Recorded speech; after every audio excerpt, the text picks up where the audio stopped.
today's video, I will be doing a first impressions plus get ready with me video on the All Covered by AC beauty sponges. So these are the air blender sponges. So I have two of them, and at the end of this video, please watch out because I might do a giveaway. So yeah, if you want to see more, just keep on watching.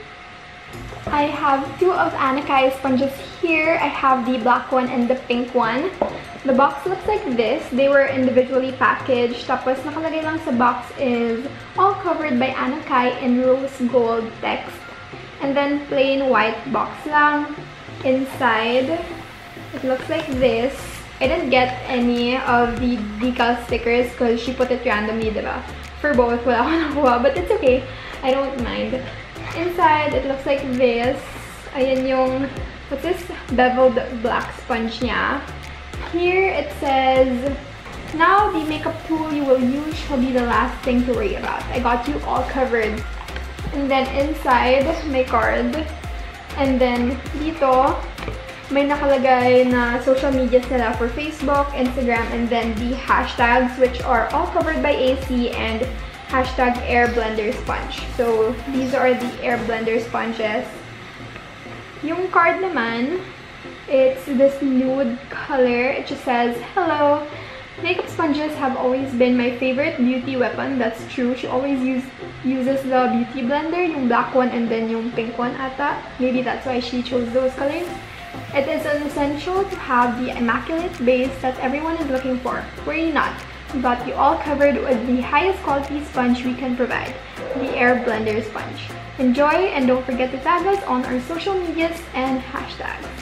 All the love, Anna Cay. For the other one, I also have the teardrop pink, which is how beauty blenders usually look like. So ayan. These are the two sponges. We have the teardrop pink, which is a baby pink color, and then the beveled black, which is a black color with like a flat side compared to this. When feeling it, this seems to be softer than this, pero halos same texture lang. And ang alam ko, kasi I've watched Ann Klutz and Via Santos na reviews, and sabi nila na hindi to nasisira agad, even if they try to like do that, hindi siya nasisira. So that's good because that's always my problem. And then again, these are just the sizes of my palm. And now I'm gonna wet them and I'll be right back. What the heck? Ang lambot niya. Kapag binasa niya talaga, sobrang lambot niya. And na-weirdohan ako kasi parang may bula-bula siya when I was squeezing out yung water. Kasi nga, hindi naman dapat wet yung sponge niya when you use it. So, yun lang. Pero, I'm so surprised. I didn't expect it to be this soft. I didn't really plan what I'm gonna do for this video, but I think I'm gonna do a get ready with me plus a first impressions. Hindi na lang siya review kasi marami na ako napanood na reviews and feeling ko marami na rin kayo napanood. So I'm just gonna link down my favorite ones.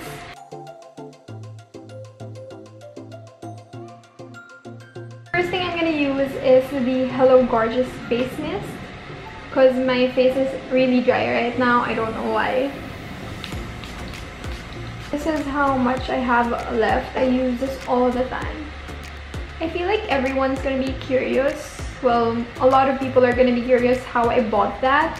Kasi I was able to buy both. Alam ko maraming inuna yung black kasi baka maubusan sila ng black. And ang alam ko, sold out agad yung black. Well, I had school. And by the way, I'm using the CAY'S Cosmetics Glowing Elixir. They don't sell this anymore, but I know they have the similar formula for their snail serum ata.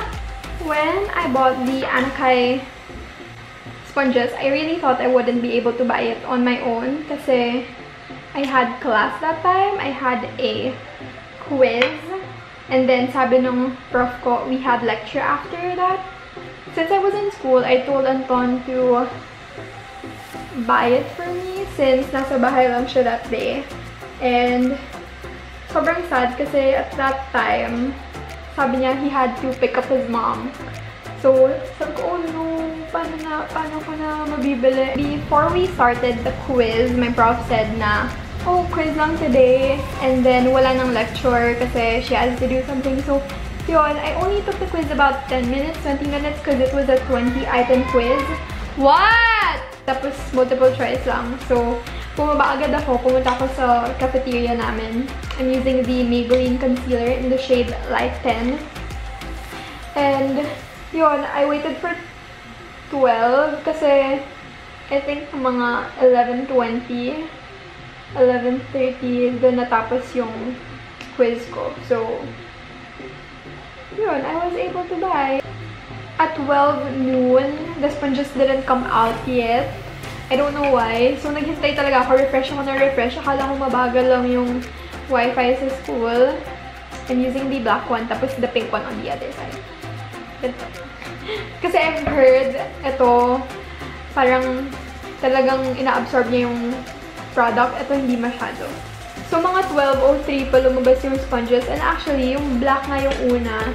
So, feeling ko, mas maraming nag-check out na without the pink one. Kasi yung plan ko din at first was to buy the black one. But, I told myself, oh, I want both. Because I'm such a fan of Anna. And yun, I bought both. And I waited for the pink one to come out. And nag-check out ako agad. I think it's true how they said na talagang ito, sumisip-sip ng product pa. Kasi parang wala akong nilagay na concealer dito sa kabila. As much as possible, I think everything here is below 300 pesos. Kasi naisip ko rin na gawing affordable to. Since affordable yung sponge ni Miss Anna. I feel like the pink one is nice to use dry. Because sometimes I use my sponges dry when I'm in a hurry. I'm gonna use the Colourette. What's this? Colourtint in the shade Sansa. And first time ko ito gagamitin. Sobrang pigmented nito. I used to have the shade Andre, but hindi ko siya gusto. Kahit sabi ni Miss Tony na favorite niya.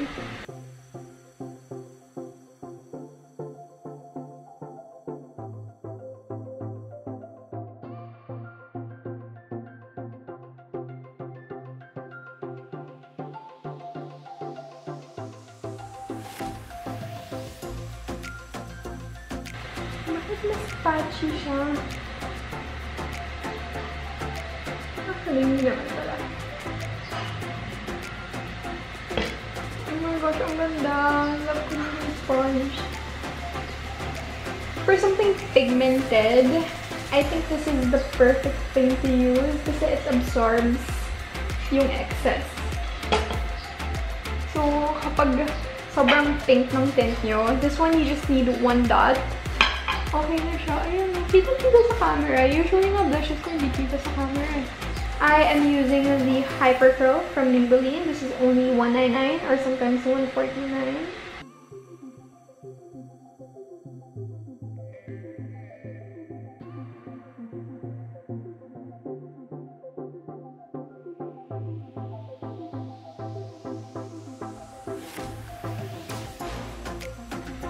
I'm also going to be using this brow pencil or brow liner and mascara from Chris, yung sa Everbella na. So, I'm going to use this one. Never ko pa ito na-try.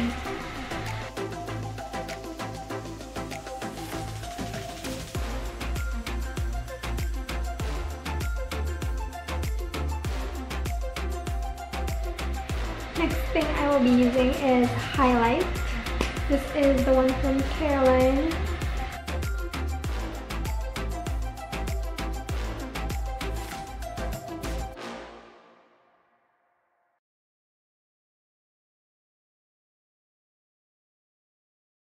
Next is a makeup setting spray from Hello Gorgeous.